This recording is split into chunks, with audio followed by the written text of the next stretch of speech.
everyone. This is Jeffrey Smith, founder of the Institute for Responsible Technology, and this is day 2 of Healing from GMOs.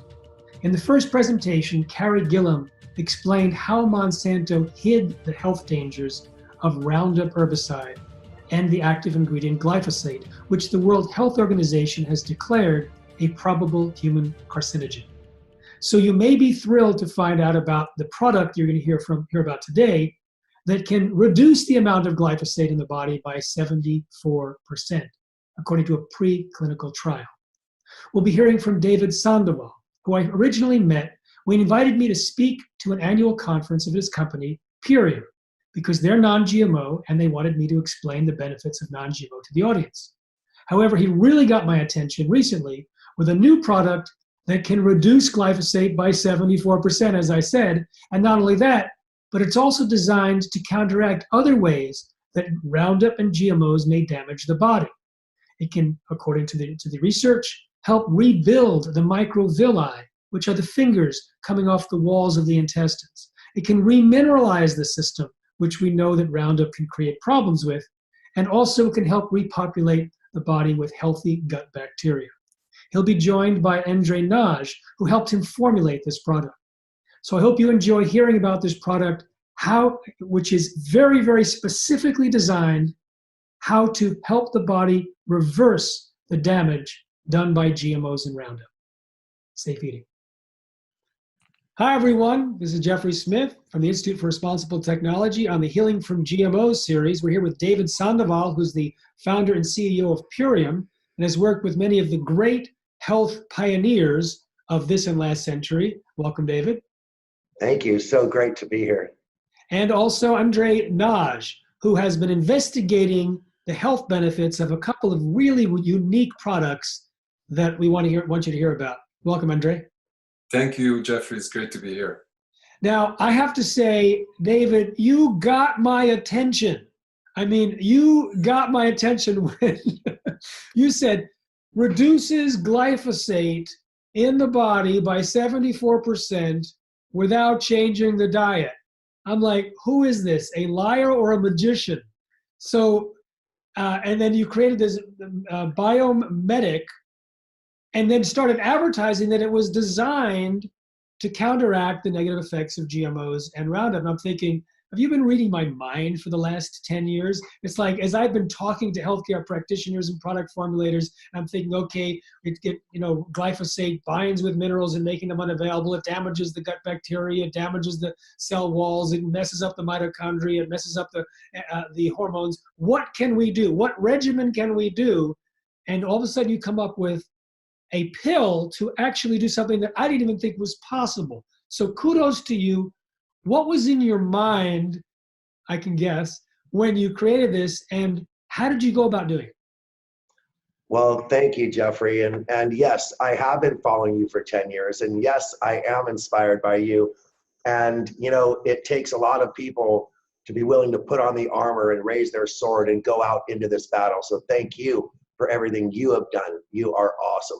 You're most welcome. Thank you. Now, here's the problem. I first wanted to stop the use of GMOs, and I didn't realize the real problem was glyphosate. Not that GMOs aren't an issue. Yeah. I'm going to say GMOs are also the issue, but go ahead. But yeah, there is a. What I mean is, I didn't realize that there was this ghost issue. Right. That was, you know what I mean? Yeah. And so first it was get rid of GMOs, then it was get rid of glyphosate, and fighting, whether it be in Kauai or whether it be all around where we were fighting on the Big Island to fight against these companies and their experimentation next to schools. And we succeeded on a smart level. Now in nature, you could block, you could suppress, or you could repair. We failed in completely blocking. We have failed almost completely in suppressing. And so we had to leave ourselves to the repair. So I needed to examine the damage that was being done and what could be done about it. And that was the inspiration for this product, to repair the damage done by this toxic chemical that has been banned now by Los Angeles, County, yes, and deemed a carcinogen by the state of California. All right, so you have it in mind to repair the damage done by Roundup. Now, Roundup has a long litany of things. It's a probable human carcinogen, it's a teratogen, meaning it's linked to birth defects, etc. Which of the particular impacts of Roundup and its active ingredient glyphosate were you seeking to repair? Well, here's what we found was the main problem. Glyphosate was designed to kill all organisms in an environment that are not genetically modified. And when the residue of glyphosate is in food and we eat that food, it will actually kill the organisms in our body as well. An unintended consequence, but a dire and potentially deadly consequence. Now, let's follow it through the mouth, the esophagus, through the stomach, now into something we call the second brain, which is the gut microbiome. Now, the gut microbiome is so important to the body, it's called the second brain, and we found that this chemical was killing our second brain. So, okay, so the antibiotic nature was patented as a biocide, as basically an antibiotic. And there's a long list of microorganisms that it is designed to kill. And it kills favorably the beneficial stuff like the lactobacillus, not the nasty stuff like E. coli, and botulism, etc. So what we know, once that happens, then that's involved with detoxification, protection of the intestines, it's part of digestion, part of the immune system. So what was the next step? So let's imagine that you take, and we could see into the lining of our stomach, and we see these villi like grass growing up. And on top of those, we see this, what we call a mucosal layer or a biome layer. And this is full of those awesome lactobacillus bacteria that you were talking about, right? And so when that lactobacillus bacteria layer is destroyed, the villi begin to die. And when that happens, our body begins to die as well. So the goal was to eliminate the toxin that was killing and causing the problem to begin with. And that was the key. And once that was accomplished, to feed and nourish those bacteria and the villi so they could regrow and be restored, as will our health be restored when this happens. All right, I heard three things. One, stop the antibiotic nature of the glyphosate so that it's not hurting the microbiome. Rebuild the beneficial bacteria and the mucosal wall so that it continues to produce the barrier. And three, to grow and strengthen the villi, the fingers coming out of the intestines, which do the absorption. Are those the three things we're talking about? Super close. We're going to lift up, like lifting dirt out of the carpet, right? Think about that, how a vacuum pulls the dirt out of a carpet. And once we pull it up, we're going to sweep it out with these explosions of lactobacillus bacteria, right? Lactobacillus bacteria.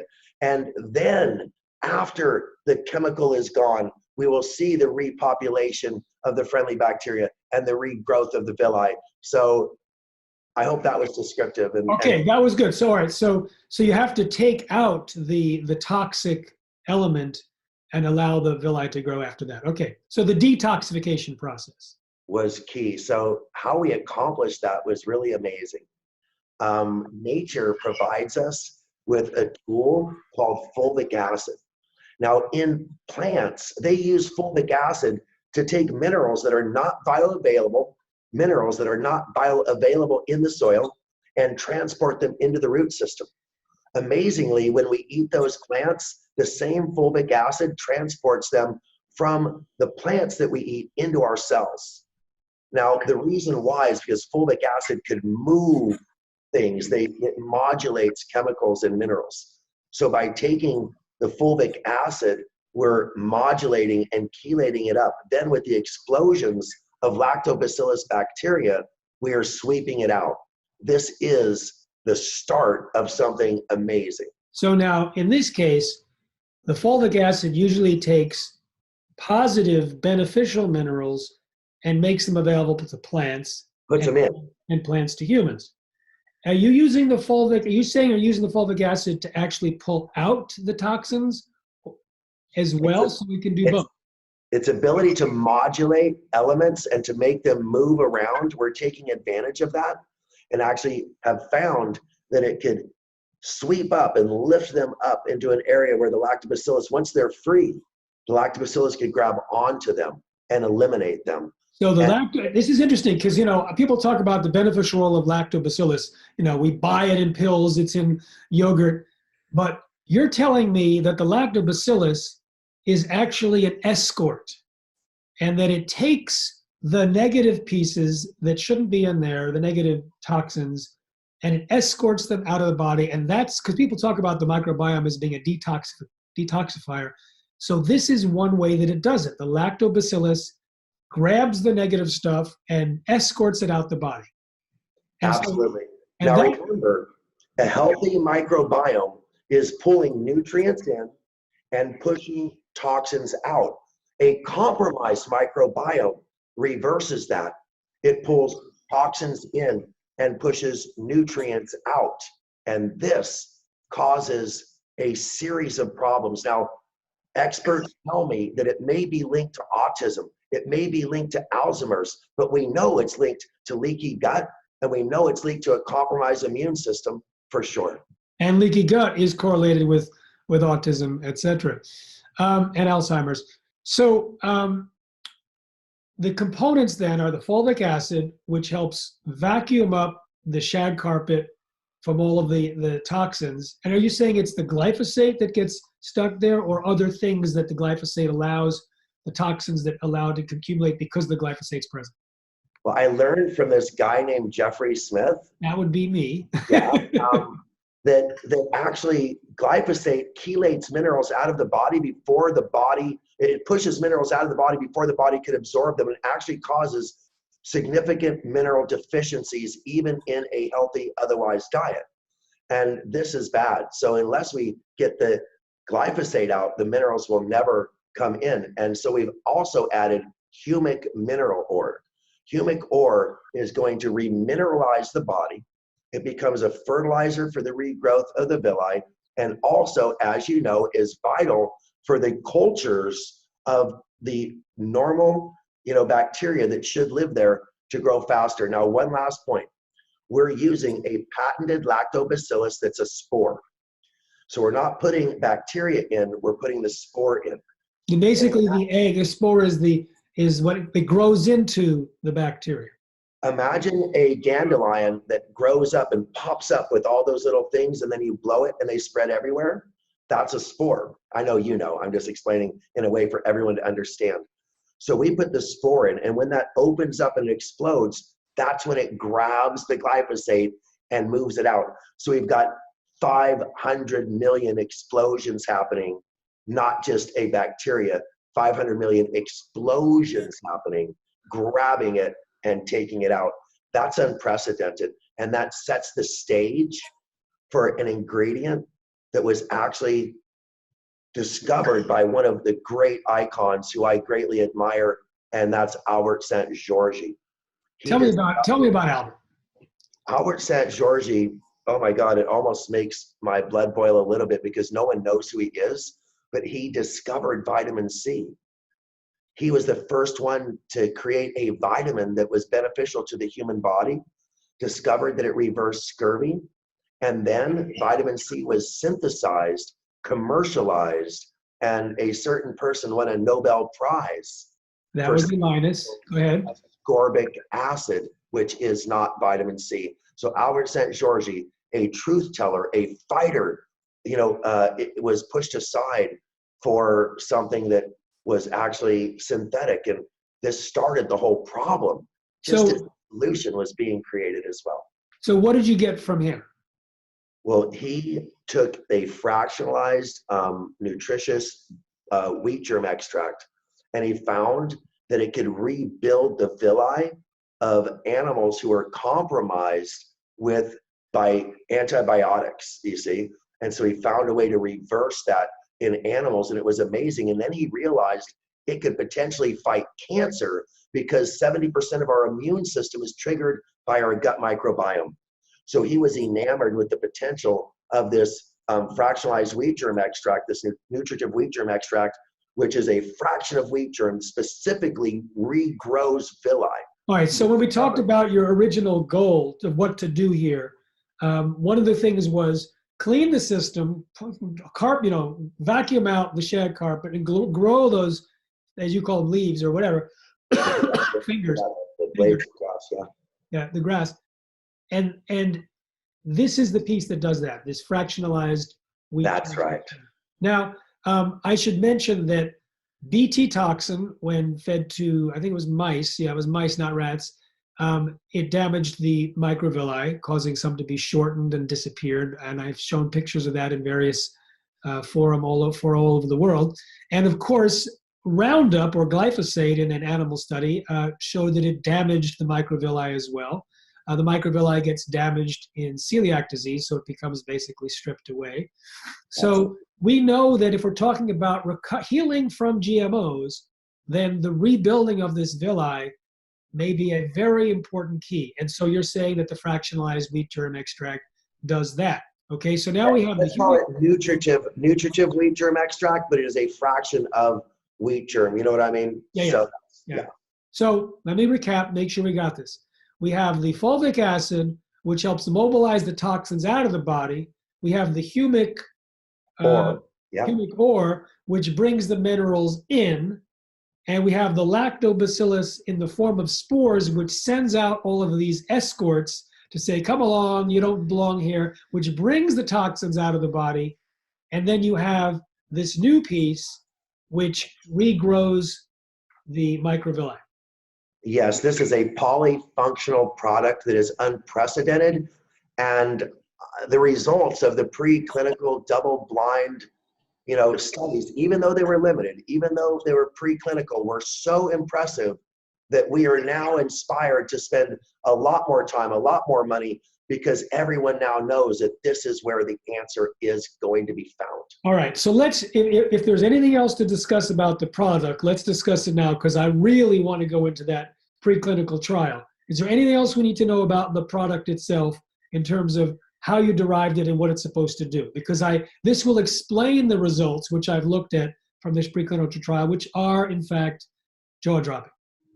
So what I want to emphasize is that the correlation, when you see a correlation between a reduction of a chemical and the reduction of a symptom, this is, how could I say it? This is the holy grail of the scientific community. You know what I mean? Yes. This is what you dream of, is to see a 75% reduction in C-reactive protein. All right, we're introducing something new here. You've just done the plot spoiling, which is okay. We're ready for it now.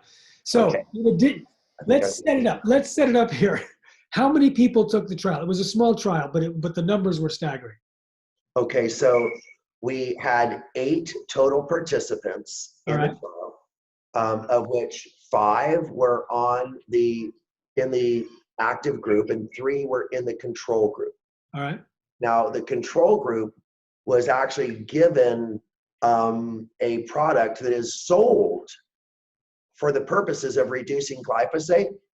The control group was. So you're actually reducing the likelihood that your product is going to show a benefit by comparing it to something which also is supposed to produce a similar benefit. Okay, just laying that out. Go ahead.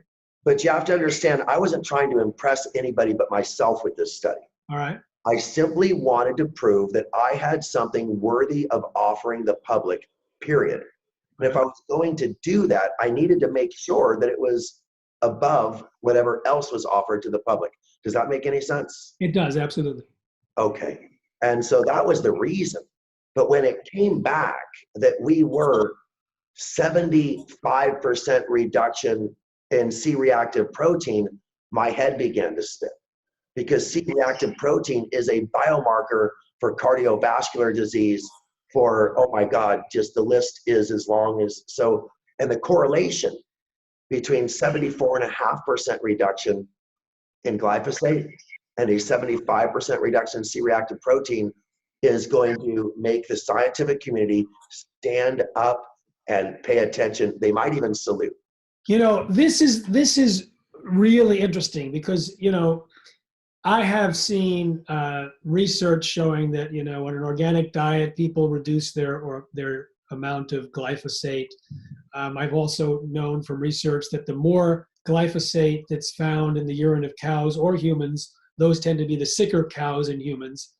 But here we actually have, as you say, we reduce the glyphosate and we reduce the CRP, the C-reactive protein, which is known to be a marker for inflammation. And inflammation is the basis of, some say all disease, some say many or most of disease. So that is very impressive. Now, I don't know the biochemistry, and I don't know if anyone does, as to exactly what the link is between the glyphosate and the C-reactive protein. It may not be biochemistry, it may be physiology, it may be the chain. Yeah, go ahead. So what happens is in our immune response, whenever we send out a white blood cell, there's going to be cytokines and leukotrienes, and those are inflammatory. And so when our immune response is being activated because we have leaky gut, then it is inevitable that those cytokines and leukotrienes are going to be spread throughout the body, causing unnecessary inflammation, shutting down the blood flow of our capillaries, which causes even further inflammation. You see what I mean? It's a downward spiral. So you hit the nail on the head. So there we go. So we do know that if you're getting the irritation in the gut and you're creating an inflammatory response, particularly chronic inflammation, then you end up with higher CRP levels. And so if you're reducing that in the gut, you're reducing the gut lining inflammation, the immune system comes to relax, then the CRP level goes down. And this is a really good measure of what may be happening, or what some people would say is likely happening, and what some people say is happening, but maybe we need to get into it with a finer microscope. Go ahead. Could I talk about depression for just a moment, Jeffrey? Are you going to depress me? By the way, bring in Andre if you want, because I know he's part of this whole process, but go ahead. Okay, first, I have to say that if people understand that serotonin is considered the happiness hormone, okay, and of the daytime, and melatonin is considered the happiness hormone of the nighttime, okay? Now, serotonin is produced in our microbiome. And when the microbiome is compromised, we fail to produce serotonin, and depression and drug addiction are likely culprits. This is a likely culprit in these two conditions, which are pervasive across America today. Think of that correlation. And then let me explain that we can increase serotonin dramatically by repairing the gut microbiome, making us more optimistic. Serotonin is the precursor to acetylserotonin, which becomes melatonin, Right. which is the nighttime happiness hormone, right? And when we have enough melatonin, we balance our what is called the optimism hormone, which is testosterone. So when we have enough serotonin, we produce enough melatonin, and then we produce enough testosterone, and those are the three happy hormones that we're So first of all, let me say, I am aware, and I think some of the viewers will become aware during this whole series, that yes, the serotonin piece is absolutely critical, that the microbiome interact with the cells of the gut and produce the serotonin, and the serotonin then is 90% of the body's serotonin is in the gut. Serotonin is linked to anxiety and depression and needs to be there in a proper amount, which then also can create melatonin, which is linked to insomnia. And sleep disorders and insomnia are linked to the consumption of GMOs and Roundup, and anxiety and depression are linked to the consumption of GMOs and Roundup. How do I know this? I just published a peer-reviewed article in the Journal of Human Nutrition and Functional Medicine, where 3,256 people who avoided GMOs got better from 28 different conditions, including anxiety and depression. I think that was number 4. Insomnia, that was still up there. And also this testosterone piece is interesting because that could relate to fertility, and we have some evidence that there's a link between the consumption of GMOs and Roundup and infertility, which we can talk about another time. All right. So before everybody starts to think that I'm so smart, yes, I want you to understand that I truly, and I'm not joking, I am nothing more than a little bit of a Forrest Gump type of figure. Okay, Forrest, tell us why. I am so dedicated to what I do that people will come to me who are much smarter, much more connected, much more studied, and they'll say, Dave, I see your mission, I see your passion, I see that, you know, you could take the brilliant science that I am aware of and bring it to the people. And one of those men approached me and he said, Dave, I've heard that you stood on stage and said that you want to end human suffering. That's a pretty big statement. He said, the greatest part of human suffering, did you know, has to do with GMOs and glyphosate? And I'm like, yeah. And he said, do you know, I may have the answer to repairing those villi. And somehow I was blessed to meet this man who then connected me with the people who are working in Albert St. George's footsteps. And now I'm connected directly to the source. And I couldn't be more happy to introduce Andre Nagy, and it's pronounced Andre if you're in the US, Andre if you're in Europe. So either way it works. And Nagy is pronounced Nagy in the US and Naj everywhere else. So Andre Nagy, Andre Naj, amazing man. Welcome today. Thank you. I would like to add that the extensive study was conducted by the veterinary researchers at the University of Veterinary Science in Budapest. And yes, taking and continuing the work of Dr. St. Georgi, the extensive study and measurements of the villi is what's key here. And when I met the group 10 years ago, I was involved in an animal study of a supplement that we just launched in Europe, and it involved the endocrine system and how animals, dogs, pets relate and affected by stress. So there I had the pleasure of meeting the lead researcher, Dr. Kosha, who has passed away last year, but left on this great legacy and work. And so the extensive examination measured the height, length of the villi, and they were studying many species of animal, but most studies were conducted on swine, having the most similar anatomy of the digestive system to the human digestive system. And it was significant improvement, which led to the length of the villi, the surface of the villi, improvements, better absorption of nutrients. And this, of course, happened over almost a decade. And, you know, it's interesting. Which decade was this? Was this recent decade? No, this is the 2000s.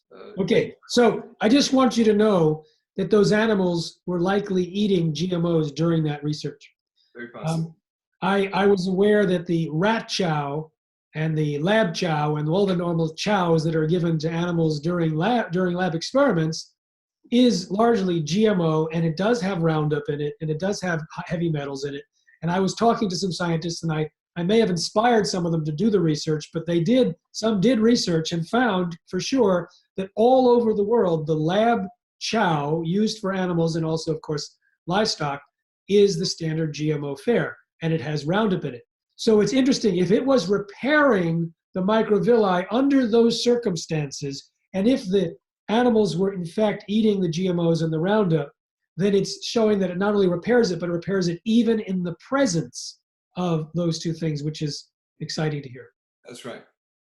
As did our preclinical trial. We insisted that the people did not change their diet, and everyone in the trial was eating a standard American diet. All right. This thing blows my mind because there's one thing I do not understand, and you can either enlighten me or we can all be confused. If the same amount of glyphosate was coming into their bodies, and you were testing the glyphosate on the urine that was leaving their bodies, and there was a 74.5% reduction in glyphosate leaving their bodies, where did it go? Was it broken down so that it wasn't detectable? Was it bound so that it wasn't detectable? Where did it go? Exactly. So what has happened is we've increased the body's ability to protect itself from the glyphosate. And once the lactobacillus surround and bind and change it from being, as soon as you change the chemical compound to a microorganism.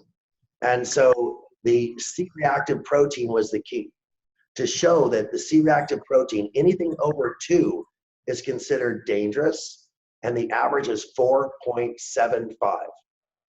Now, the C-reactive protein was reduced to an average of 1.2. Below the danger level.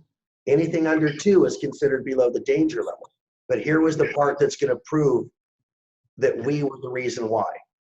The people who are already below 2 reduced their amount by the same percentage as the people who were in the dangerous level. That could not have happened. All right. So first of all, that is amazing, and it happens to be the same percentage of glyphosate.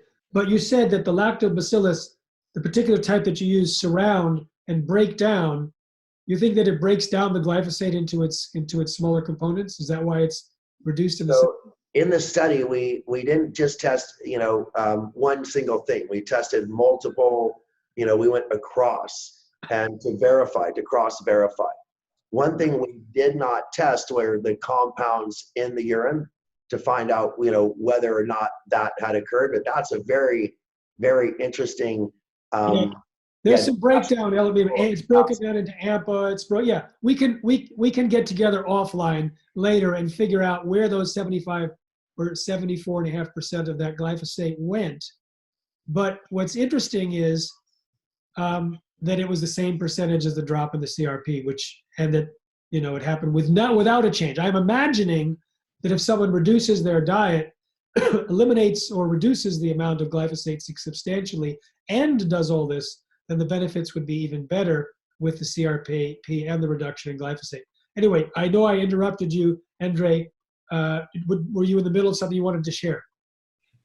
Actually, I was also going to talk about the legacy that Dr. St. George left behind, and through his years of academic research, obviously traveled throughout Europe, and he, studied cellular respiration in Groningen in the Netherlands, and finished his PhD at the at the Cambridge University in England, where he then isolated a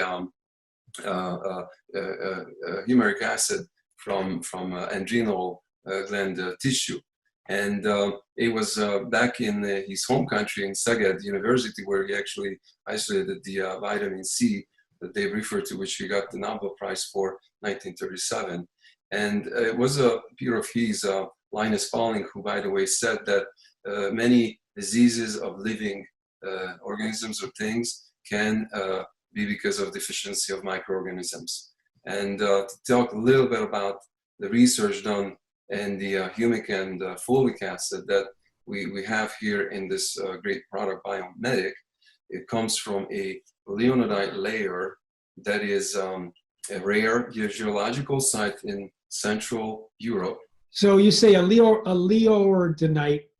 Leonardite, named after a gentleman, A.G. Leonardo, who was the Geological Survey first. So this humic acid, fulvic acid, or a combination of humic or the fulvic acid, comes from the earth, comes from a specific area in a layer that carries what? What makes this one special? So the leonardite is a top layer to lignite, and it's an oxidized lignite, and it's very soluble in alkaline solution, and it is a close surface mining, but it is a sterile source. It's pure, it's organic. And what makes it unique is its organically bound complex forming molecules. All right, so I'm a little slow on lignite and I'm a little slow on the organically balanced.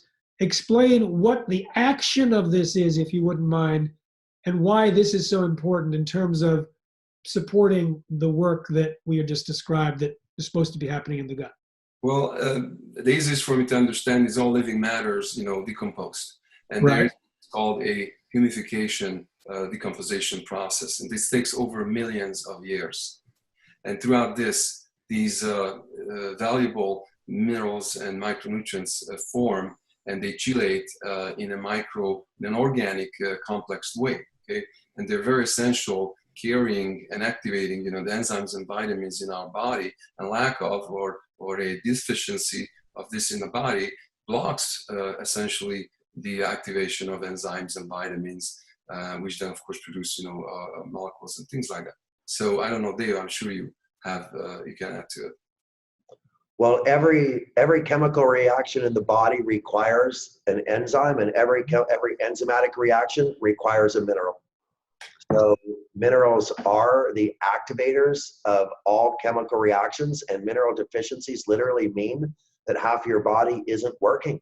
So in this case, the element from the soil, is it carrying the enzymes or is it carrying the minerals, or yes to both? Minerals and nutrients. Minerals and nutrients. Now, it's interesting, you may relate to this, that in a study in Germany, they wanted to counteract the effects of Roundup on dairy cows, and Monica Kruger and others fed the cows sauerkraut juice and humic acid, and they got better. So the humic acid creating the minerals that were deficient. And so this is like when I was actually in my mind a couple of years ago thinking, well, if I were to design, and I started asking different scientists and doctors, what would you design to counteract the effects of GMOs and Roundup?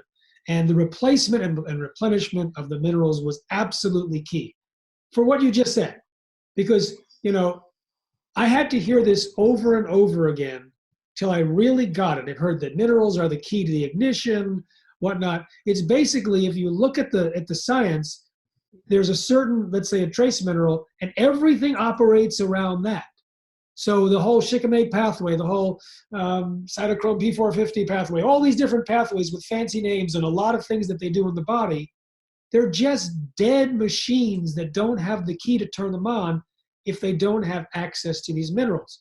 Now, it turns out that we are depleting the minerals in the food that is Roundup ready. The process of genetic engineering, it turns out, reduces mineral content even without being sprayed, according to research that I've looked at. Once it's sprayed, then the amount of minerals that even enter the plant from the soil become reduced, and the amount that translocates through the plant is even reduced. And so they then are either eaten directly or eaten by the animals, and the animals now have reduced the mineral content, and they're eating the Roundup, which reduces it even further. So we're eating the depleted plants, the depleted animals, and the Roundup. And so this is one of the key elements for healing from GMOs and Roundup, is the replacement with assimilable minerals, not biting on metal, but assimilable minerals that can work. You were to say something? Oh, just what's exciting me is how you're pointing out that some experts say it's the minerals, and we've found the best minerals on the planet. Some say it's getting rid of the glyphosate, and we found the best way to do that. Some say it's the probiotics from the sauerkraut, you know what I mean, like that. But we found a probiotic that does the exploding, like we talked about. And then, of course, some say it's rebuilding the villi. I listened to all of them, and I said, let's create a product that does all of that. And this is what we call, could I show a Biome Medic? Sure. Biome Medic just means that it repairs our microbiome. You know, it's a medic, it's like a doctor to repair our microbiome. And it is the combination of all those ingredients. And hopefully you will see all of those effects in a synergistic way, compounding, and, you know, just really impressive. Well, thank you. You know, I want to say, like, you know, you got my attention in the beginning. You've backed it up with three things, really. You've backed it up with the theory behind it, leading to the specific story of how these particular components of the Biomedic came together to support that finding. Then you have the specific reduction in glyphosate in the 5 people that went through the preclinical trial. And then you have the correlated change in the CRP, which is brilliant, because it turns out even if glyphosate was not reduced, and the only thing that happened was the reduction in CRP, well, first of all, you wouldn't be in this series, because it's like, if it doesn't have glyphosate in it or GMOs, I'm not interested. But the rest of the world probably would be if it can reduce CRP by 75%.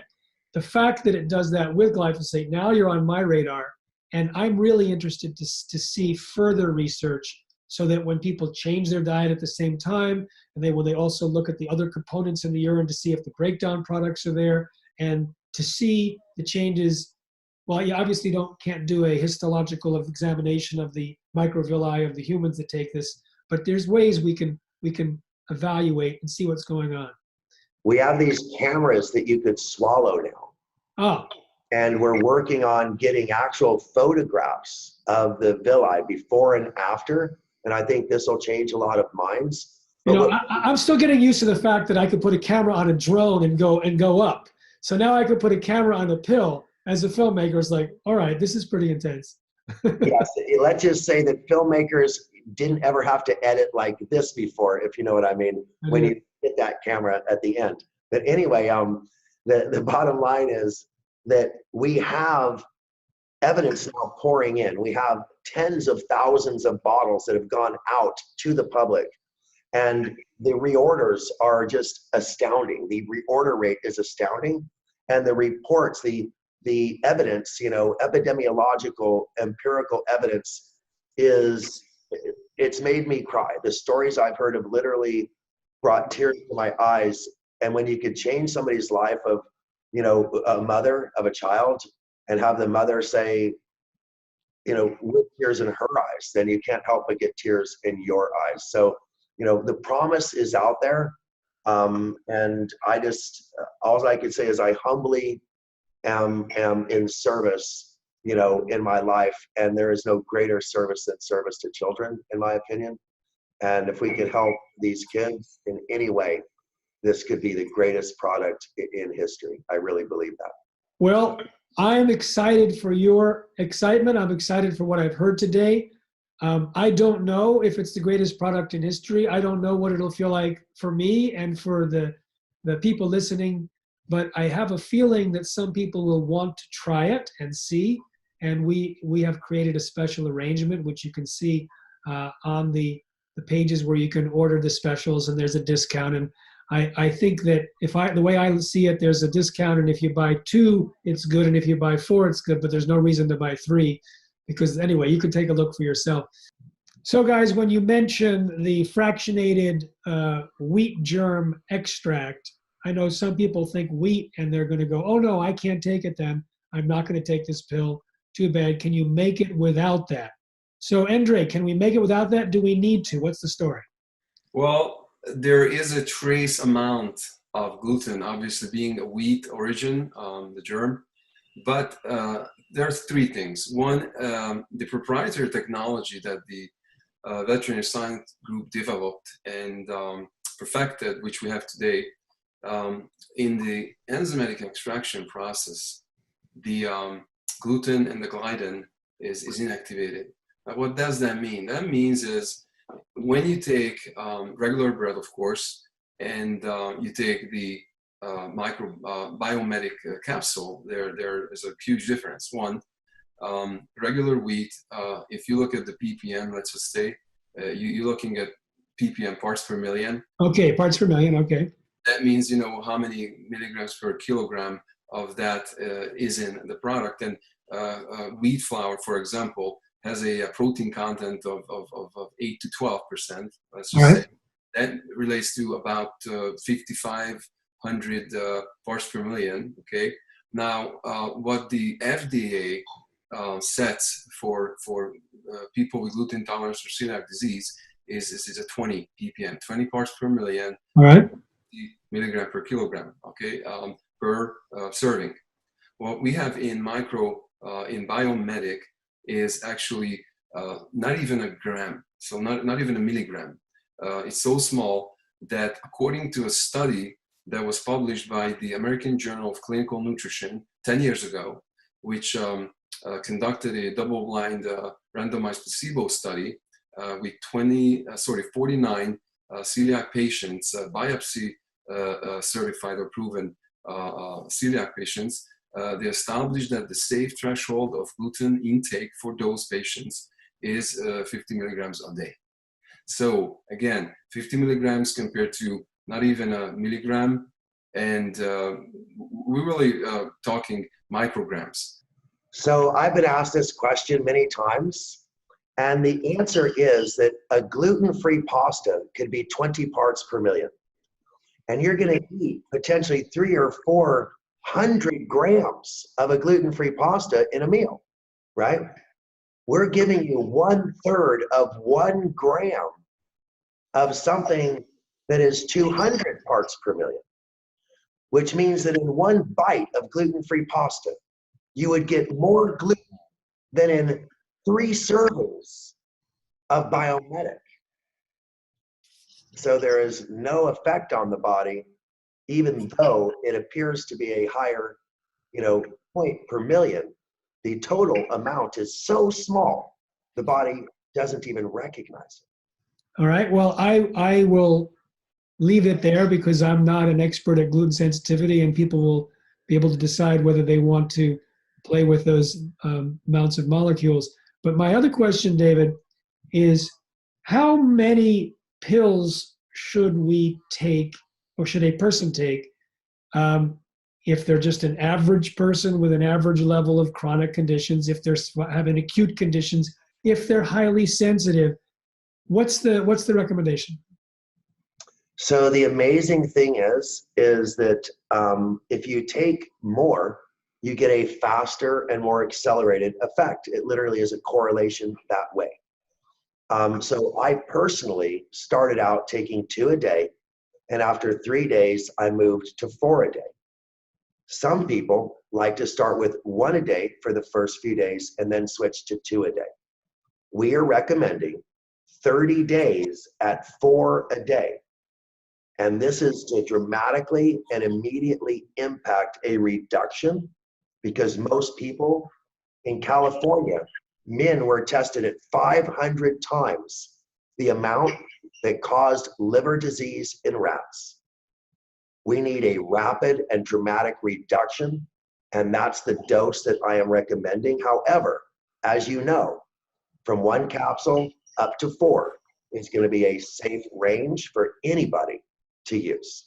So when you talk about 1 per day, 2 per day, or 4 per day, is it done PM.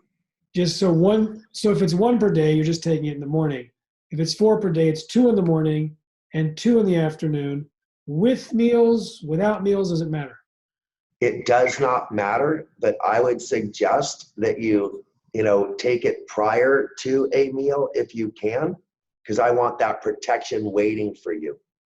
All right. So prior to the meal, you recommend for the first 30 days to do a big clean out of 4. And is there a concern that highly sensitive people, maybe people who have multiple chemical sensitivities, Absolutely. do they need to take very, very little at the beginning to see, or they may do that anyway? Do you have a recommendation? There's 2 schools of thought. In the Chinese school of thought, you take a loading dose and you try to effectuate an immediate impact. However, When you since say a we're loading dose, do you mean a large amount or a small? like 4 a day, yes. All right. However, in a sensitivity scene, you want to start with a half dose versus a double dose. So I would go saying start with 2 a day, work your way up to 4, Okay. as opposed to going from 4 a day and down to 2. Now, 30 days have gone. I've spent my 4 a day. What do I do now? So what you need to ask yourself is, have I separated myself completely from the problem? Am I eating completely organic? Have I checked my environment to mitigate my exposure? And if you've done that, 1 a day is going to be fine. 1 a day in the morning. Okay. All right. Absolutely. Thank you. All right. Well, I give it to people to make a decision based on this news, and I would like to hear from people once they try this. If they do, then what the results are, because it's exciting to hear the possibilities of reducing glyphosate and inflammation at the same time.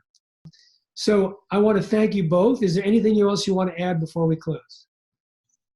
Just that I am so humbled to be part of this, and I feel like I stand on the shoulders of giants.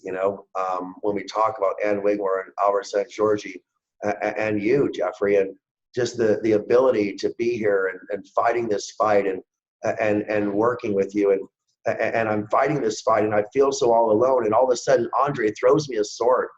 And imagine that you're in a fight and you got no weapons, and all of a sudden Andre throws me not just a sword, but the best sword that's ever been made to fight this battle. And so if it weren't for you, if it weren't for Andre, I would just be a tree that fell in the forest that nobody heard. David, you actually, on my screen, you are standing right on the shoulders of Andre, because you're in the upper left and he's right on his shoulder. So how's that feel for you, Andre?